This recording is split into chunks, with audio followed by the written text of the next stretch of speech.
No. Yeah, we will actually. We're going to mention it, and then we're going to say how the Germans used it as a playground. Oh, playground. And then they destroy. Yeah, Playgrounds. they do. Like, who's the leader? Franco. Yeah, Franco's going to let Germany come in and bomb the crap out of it, and Germany uses it to test bombs. All right, here we go. Postwar pessimism. So, think about World War I. Where's my stick? Oh, it's way over there.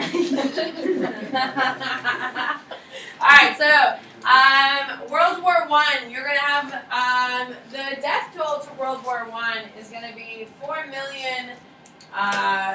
4 million are going to die on the field, military men, both of wounds and of actual shot in the head.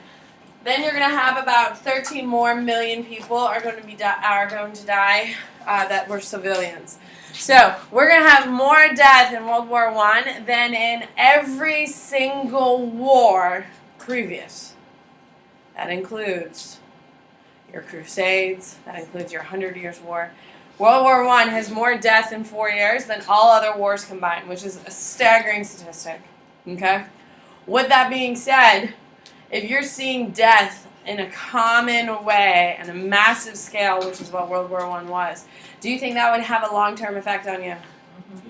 A very jarring effect, and that's exactly what happens, and it's going to change culture. It's going to change the world.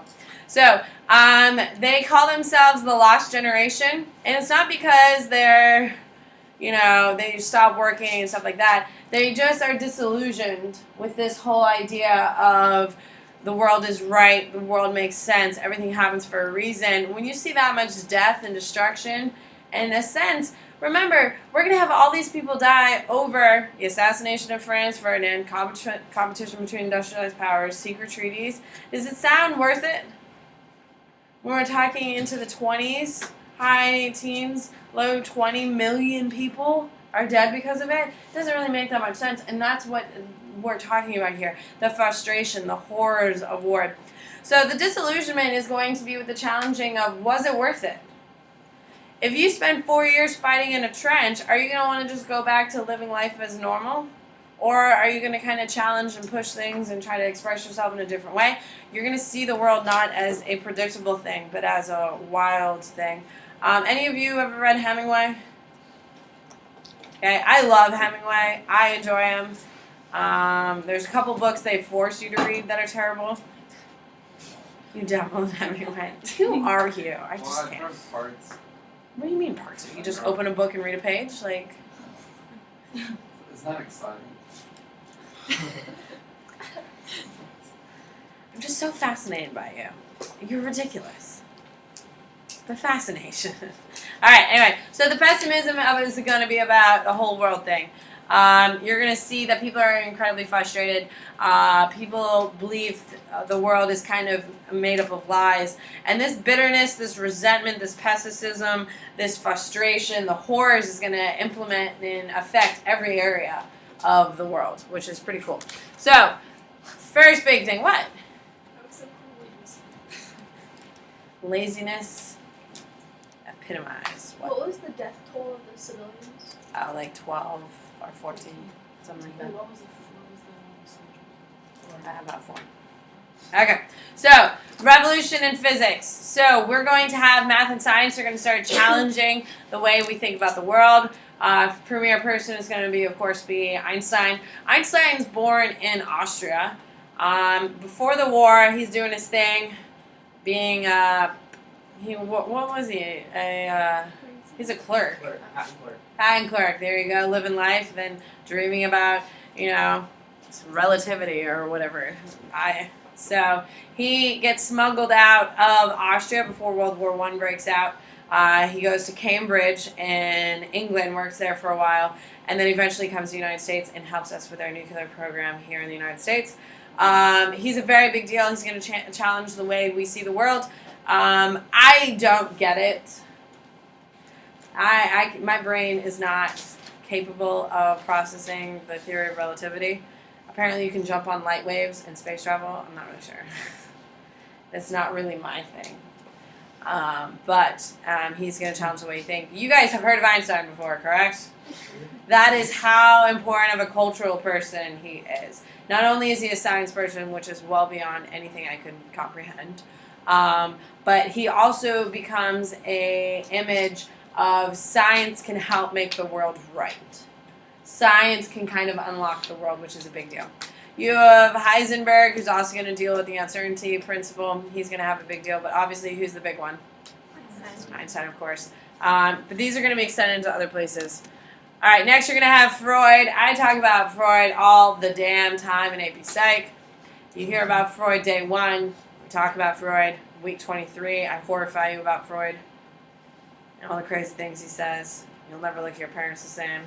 And then, yeah. Dinner Jordan gets... told me about that. Who? That theory. That, like, Who told me?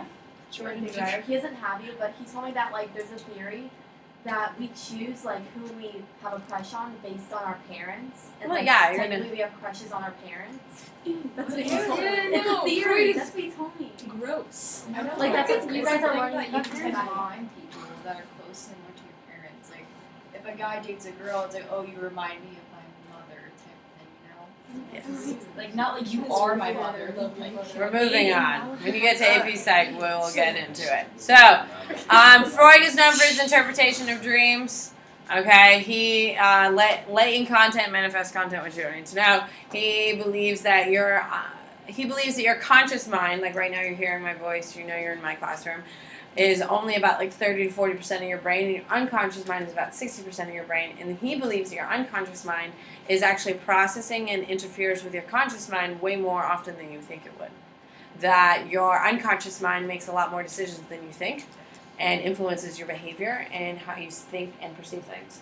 Like, have you ever met someone and decided immediately you didn't like them? Yeah? That's your unconscious mind. Hey, Dean. Don't worry, you were my number 1, too. Free association. Have you ever seen people just lie on a couch and just talk and the somewhat guy behind them is just like writing things down?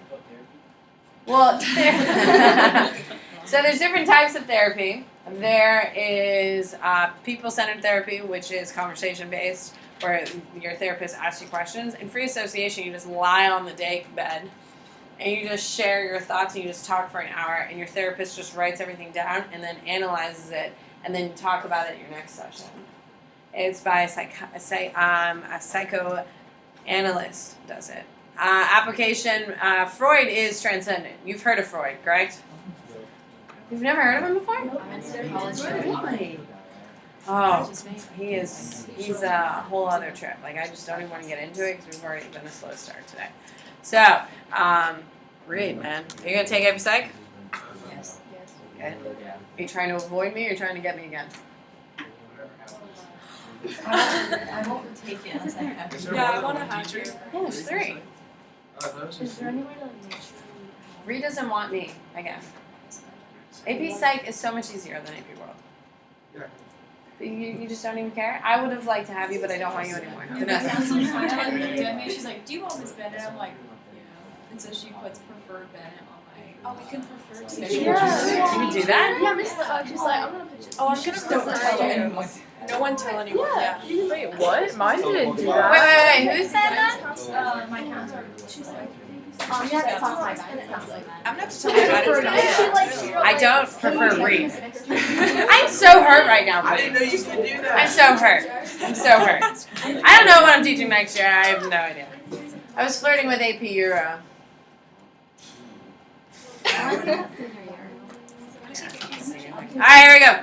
So, experimentation and art. Art is also going to change completely radically. Realism. Realism is when you have a bowl of fruit in front of you and you draw that bowl of fruit just the way it seems. That's the traditional way of art, and by this point, that's how things have gone. After World War I, art takes a completely radical turn. We have a thing called Impressionism. Who is a big artist in Impressionism? Aiden.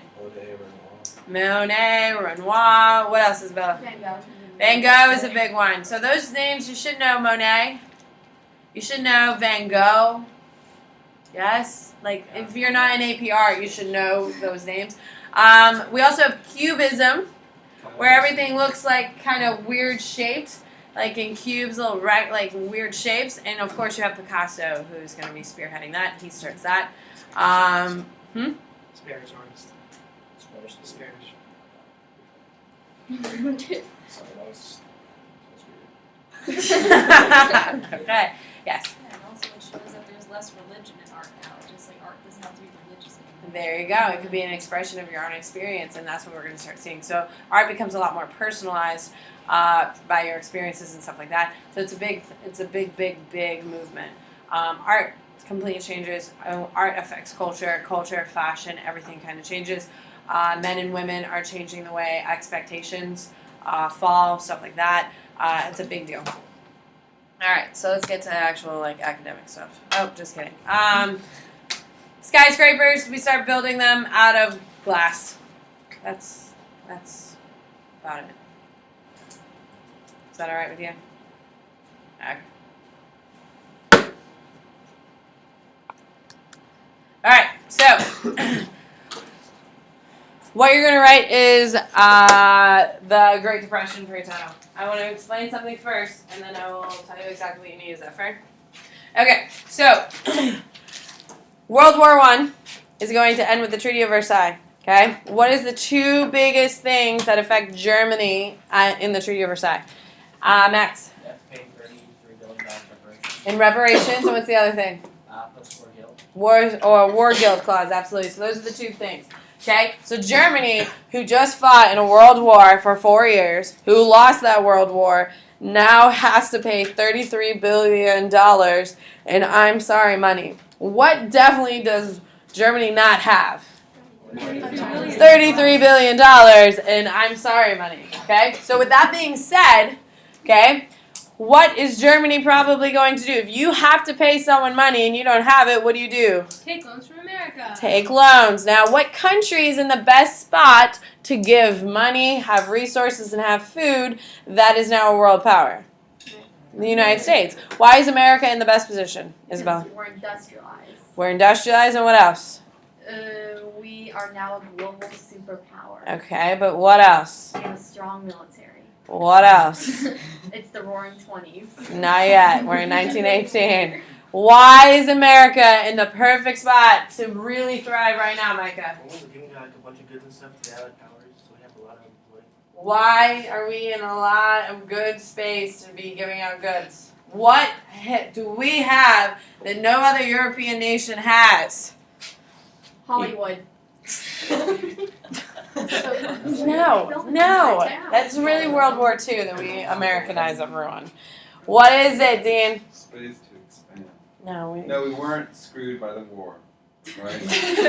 Wow, with language like that, Dean. Yes, America is completely intact structurally, correct? We have all of our railroads intact. None of our factories have been bombed. Everything is absolutely in place so we can start booming, correct? So America has money. America has the resources. So when Germany is like, oh my God, I need money, who do they go to?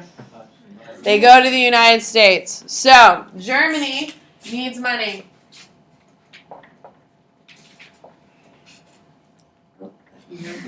Got it. Saved it. Okay? So the USA has lots of money, and we have lots of goods. What goods do you think they need more than anything? Food. Specifically wheat is going to be a big thing. Why is wheat going to be the largest thing coming out? In 1918, why does Europe need wheat? Because all their crops got burned. All their crops got burned. And do you think people were farming for 4 years? When you have trenches covering France to Germany, do you really have time to say, oh man, please stop shooting. I'm going to just go plant some crops in the middle of no man's land? Like, hell no. So they need food. So what happens is the USA gives Germany lots and lots and lots and lots of money. Now keep in mind, Germany has to pay reparations. So Germany is then going to move money to France in reparations, to England as well. So they're going to pay them back their reparations. Makes sense, correct? However, France and England, have they been farming? No. So what are they going to do? They need money they need food from the United States. So what is going to happen? England is going to give money in order to get wheat. France is going to do the same thing. They're going to give money in order to get wheat. Okay? So what is going to happen is all of our money is going to go to Germany.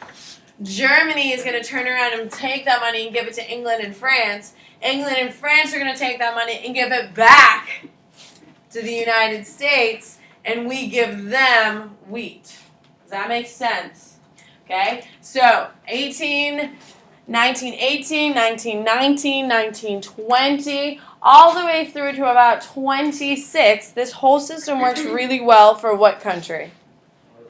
The United States. We are booming right now. 1920s, the roaring 20s. The reason why it's roaring is because all the money is coming back to us and we're collecting interest on it. Because when we give money to Germany, they have to pay interest, correct? So money is all over the place in Europe.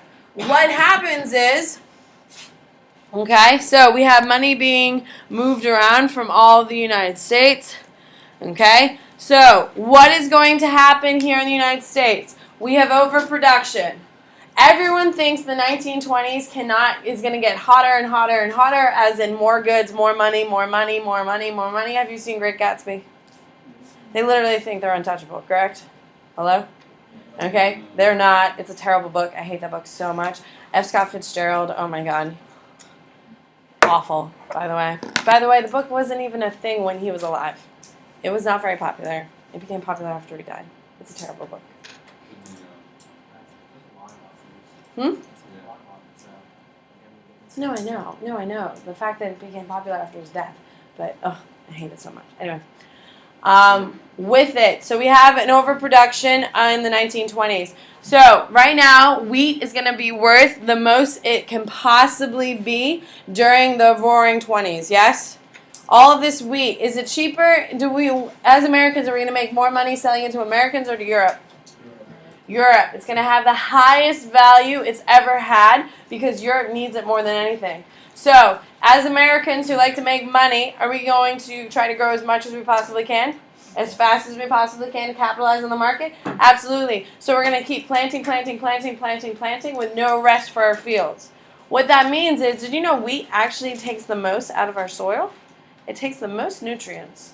So what's going to happen is we're going to farm it strictly over and over and over again for about 10 years. It completely depletes all the nutrients in the soil. The nutrients, you know you have nutrient-rich soil when it's like moist. It's dense and really like heavy. If you pick up like sand, you know how it's really light? It's because there's no nutrients to it. So what happens is we over-farm our land. The topsoil, the good stuff, ends up blowing away because it has no more nutrients in it. And then we get the dust bowl. All right, so what's going to happen is we're going to overproduce in order to sell over to Europe. So you need to know this date, October 24th, 1929.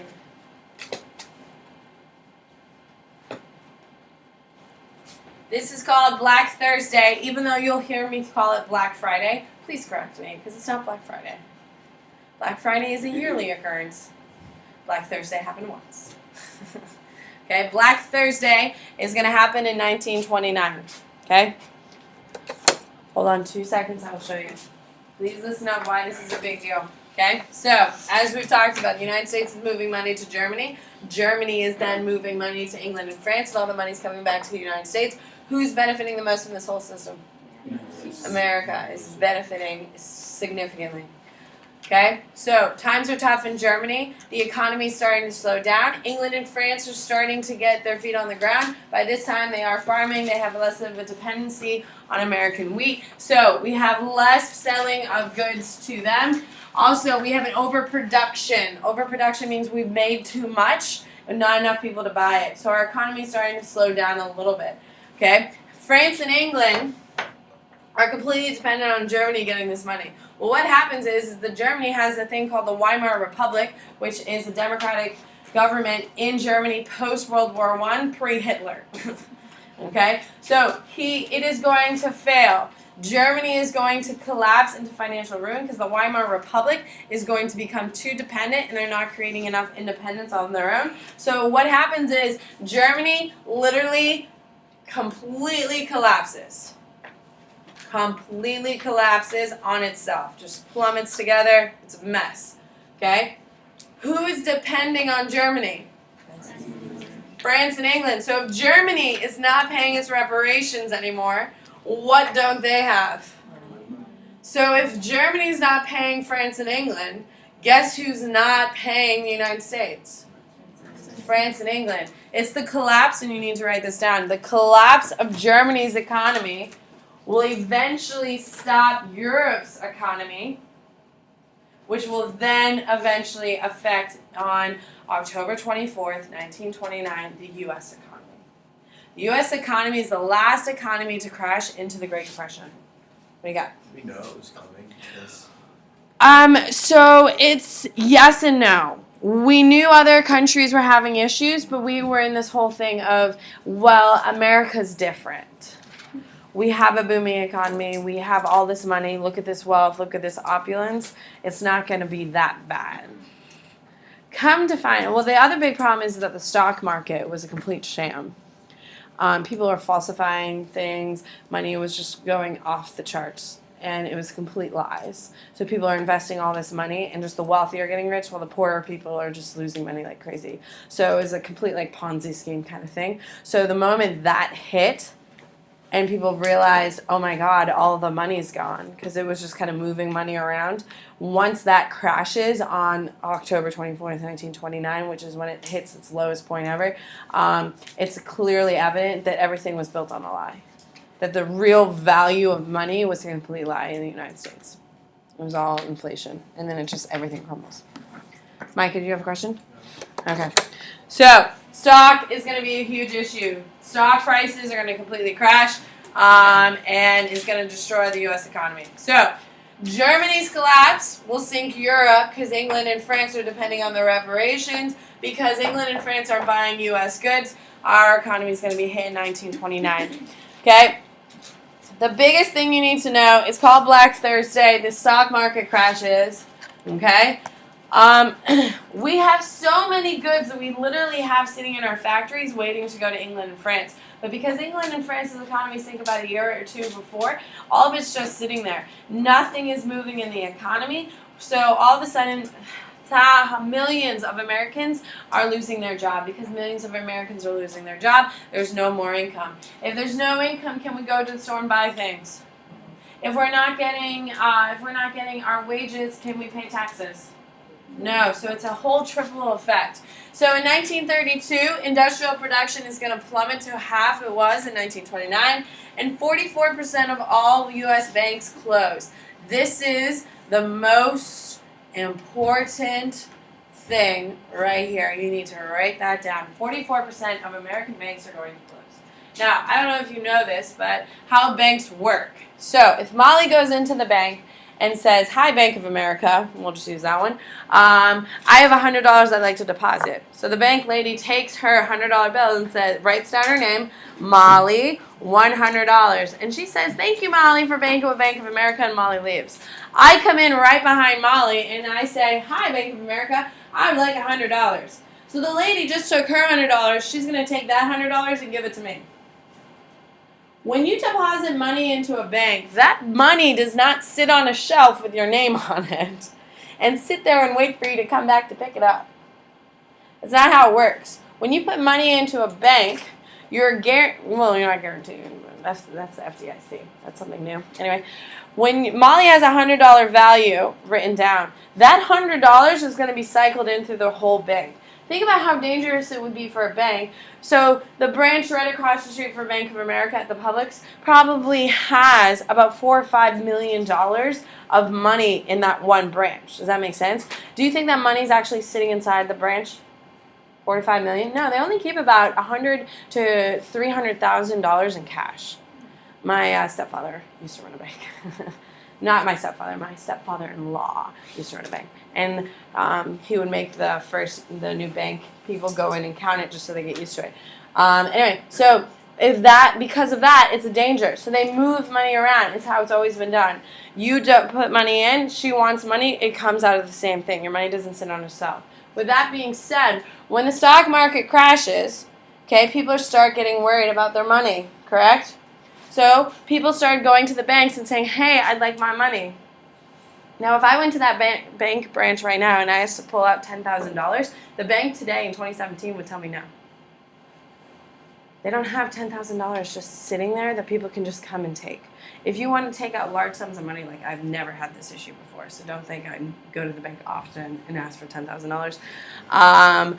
But if you go, you have to give them a 3-day heads up so they can have the money there so it's available to take out. Does that make sense? When you put your money into the bank, it's your money. It's just not sitting there waiting for you.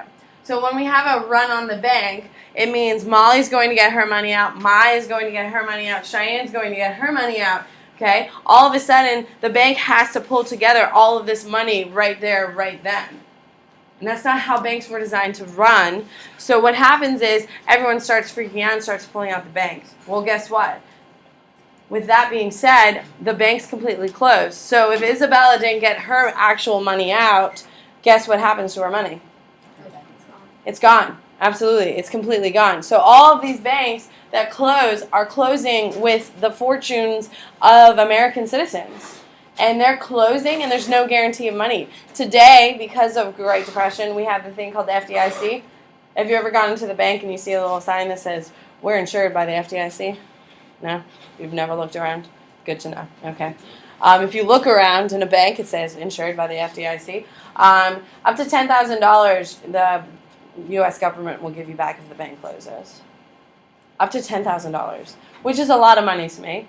But to some of your parents and to like real people who have real jobs, not me, that's not that much money, but it's something. And that's going to be an outcome of it. So 44% of all banks are going to close, which means people are losing all of their retirement. They're losing their wealth. They're losing everything. Okay? Everything is going to shut down. It's going to cause more runs on banks. Does anyone have like really, really old grandparents, like in the 90s? Do they keep their money in the bank? No? Mine doesn't. Mine does. My Nana was born in 1913. She died probably about 10 or 11 years ago. She died when she was in her late 90s. And when she died, we went in to clean her house and all that stuff. She had money everywhere. And it wasn't like a lot of money, but like inside her coffee can, at the bottom of it, she had a sandwich bag filled with like $200. She would hide it. And her mattress was probably like $1,000. And like she had her jewelry. She didn't put her jewelry in a box. She put it inside. She had like a wall thing. She had like this like faux wall that she would put her jewelry box in every single night. Because that's how she grew up. Her parents didn't trust the banks, so she didn't trust the banks. She would hide things in the house. So like when we were like vacuuming, we found a corner of the rug that kind of came up. And it had like $500, $600 just sitting on the floor. And it was the most fun I've ever had cleaning. Like, you were just like, oh my God, look what we found. And like, she had like diamond earrings and stuff hidden behind stuff because she didn't trust the banks. Because when the banks closed, for her parents lost everything when the banks closed. They lost their entire life savings. They lost everything. So because of that, her parents, and that was just how she was raised. How you're being raised right now by your parents is directly going to affect how you're going to raise your kids, how you live your life, and then you're going to ruin your kid's life. Just like your parents are ruining your life now, you're going to ruin your future kid's life. So how exciting to look forward to. That's the gift that keeps on giving. It really is. Okay? So, the run on the banks is going to completely hold back Americans from trusting the banking system, as well as have lack of faith in the U.S. government. There's only really one country that really suffers more than Germany, and it's Japan. Japan is really going to suffer. Remember during World War I, they're going to be expanding their borders in a very fast, very quickly, because they're unsupervised, correct? Just like you, if you were in your house, unsupervised, you're probably going to do things you're not supposed to do. Same thing with Japan. They're going over. They also know they have a very strong market in Europe, so they're building factories. They're mass producing things in a major way and selling off a ton of stuff, conquering more territory to make more stuff to sell to Europe in order to bang profit. So when Europe collapses in 27 because Germany stops paying the reparations, Japan is affected. When the United States crashes in 1929, Japan goes to a complete standstill. Japan does not do anything except export its goods. It's completely an export-dependent market, which means they have no real market in their own country for their own goods, which means who do they hate more than anything? They hate Germany, but they really blame who? They blame the United States. The reason why they blame the United States for their economic problems is they believe that if America managed their money better, if America was able to kind of keep their money and their inflation and their stock market afloat, then the entire world's economy would be better. Stop part of the reason why they lost all. This is going to be the starting point of resentment of Japan towards the United States. Now, this starting little seed of resentment is going to flourish into a beautiful flower of rage because the United States is going to do a couple of really kind of crappy things to Japan. Japan's going to do some really crappy things, and then they bomb Pearl Harbor, which is not kind of a crappy thing. It's a horrific thing, but we'll get to that later. But South America is also going to be really suffer as well because they're also exports. But Japan is going to be the worst one because they're a manufacturing export. All their stuff is just sitting in their warehouses. So not good. All right. So the United States economy. So during the time of the Great Depression, so the Great Depression is happening in 1929. We also have another major disaster. This other major disaster is called the Dust Bowl, and you're going to want to write this down. Because of overproduction of wheat, overgrowing of wheat here in the United States, in order to make as much money as we could, sending that wheat over to Europe, yes, remember that conversation? We're going to over-harvest wheat, deplete the soil, which means the soil is going to be now completely useless. Okay, it's called the Dust Bowl because there's no nutrients in the soil, so it literally blows away, and it's literally just wind and dirty and gross. And there's no more farming that's happening in the Midwest. The southern states are okay affected, but not horribly affected. It's your out west where a lot of the wheat production is going to be completely nothing. So what's going to happen is all of those people are going to have to go to the coastlines. So we have a huge evacuation of the center of the United States. Now, if we don't have enough food for here in the United States during the Great Depression because of the Dust Bowl, which is happening at the same time, ladies and gentlemen, we have people here in the United States who are starving. However, where people are starving and where the food is in two different locations. Okay? Here in the United States, the central United... Oh, let's stop for a second and do boards. We haven't done boards at all. What? So that's called a part of the Great Depression? It is. They coincide. All of this is like building up, and the value of wheat plummets right before the whole thing goes down. On your whiteboard, please tell me, what is the name of the gentleman behind the theory of relativity? What is the name of the gentleman behind the theory of relativity? You should have been able to answer this question before you even got here today. Who is it? Jessica. On your whiteboard, please tell me, what is the name of the gentleman who is going to put cubism, he's going to change art forever, and it will express more of a self-based thing. What is it, Adrian? Picasso. On your whiteboard, what is the nickname for this generation of people? What is the nickname? Good. Read, what is it? Lost generation. Lost generation. On your whiteboard, please tell me, what is the date the U.S. economy crashes into the Great Depression? What is the official starting date of the Great Depression? Good. What is it? Lily. October 24th, 1929. On your whiteboard, please tell me, what is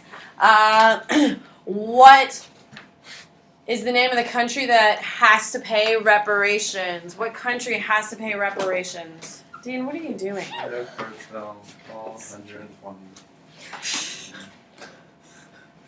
What is it, Vanessa?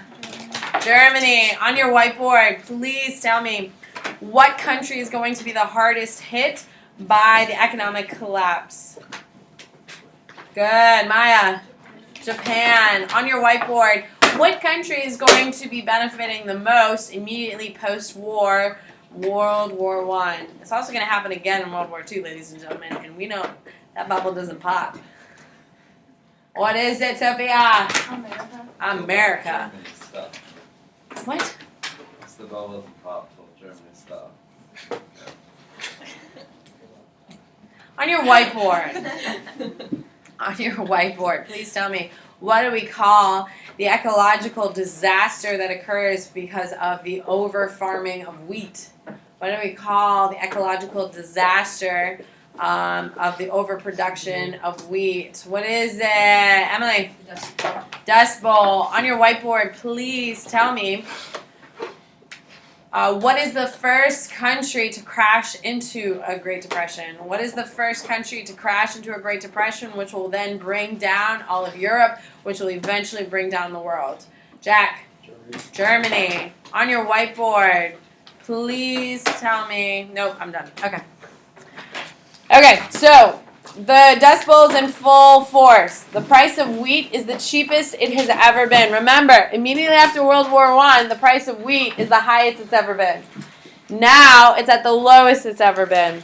Now, if you have a lot of something, is it worth anything? No. Grass is not worth very much, is it? It's everywhere. There's very little value. There's not that much gold in the world. Does gold have a high value or a low value? High value. So, what the United States decides to do in order to increase the value of wheat, vegetables, cows, pigs, what they do is they light them on fire.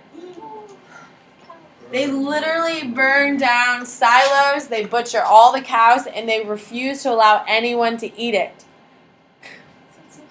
So, it's called planned scarcity. Because the prices of these items were so low, remember, America was trying to send a lot of goods over to Europe. We over budgeted how much Europe needed and how much they could actually pay for. So we had so much extra here in the United States. Because there's so much extra, the price of it is going to plummet. Correct? Does that make sense? Yes? So because we have so much of it, the price is very low, which means no one's actually going to be able to make any money off of it, which means nothing is going to actually help. So by slaughtering and burning down everything, we're trying to increase the value. Do you think it works? Keep in mind, the places where we're burning wheat has more wheat than it needs. Are there places in the United States that need wheat because there's nothing growing? Yes. Are they moving that wheat there? So as Americans, how would you feel about this? If you're starving to death and they're over in Chicago and Boston slaughtering all the pigs and cows just to drive up the price, how would that make you feel? Angry. So we're going to have a lot of issues with the U.S. government. Well, I think no one's surprised, but planned scarcity fails, and you need to write that. It fails epically. What happens is we lose a lot of grain, we lose a lot of animals, and we lose a lot of vegetables, and people are even hungrier now than they were before. It's a complete disaster. So, the government comes up with another thing, thank God, it has nothing to do with burning. It's by John Maynard Keynes. You need to have his name, you need to know him, he's a very big deal, he's going to save the U.S. economy. Okay, now he comes up with this whole theory based on driving interest rates down. What do you mean?